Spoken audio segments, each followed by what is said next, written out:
there's a premium in the global economy and in the jobs in the global economy in two types of skills. One is non-routine thinking, and the other is complex communications. The schools have to set their students up with a set of skills and a set of capacities to allow them to figure things out on their own. And it doesn't matter whether you're talking about preschool or graduate school. It's helping people understand that they can use their talents and their abilities, their knowledge, to better not only themselves, but to better the society and the nation in which they live. We used to develop in students a passion to learn all the right answers. We want 21st century students to have a passion for asking new questions.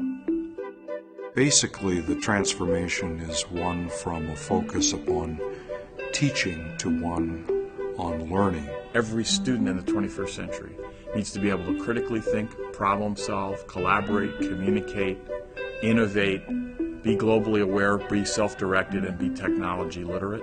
Those are the new outcomes of the 21st century. It's much more about evaluating content, sorting through it, and critically examining it than just the old rote memorization. I think our teachers have a great pressure on them to prepare these students for the kind of world they're going into, because it's not the same world that these teachers were in when they were students. You just can't walk into a school and say to 3 teachers, you're going to do this, randomly selected or otherwise, and expect them to be able to do it. How can we teach something if we don't know what it is we're teaching? How can we say we're going to embed 21st century skills into our curriculum if we don't know what they are?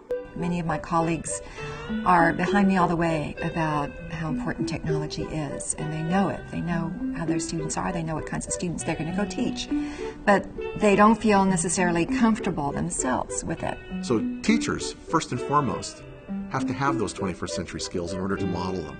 You need to have some champions. You need to have some people who are believers in the opportunity to teach differently.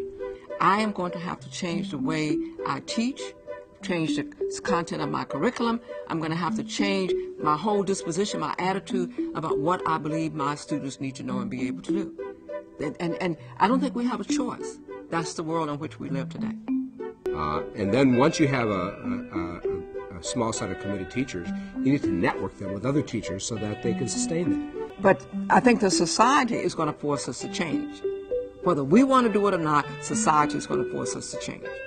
And I think we can.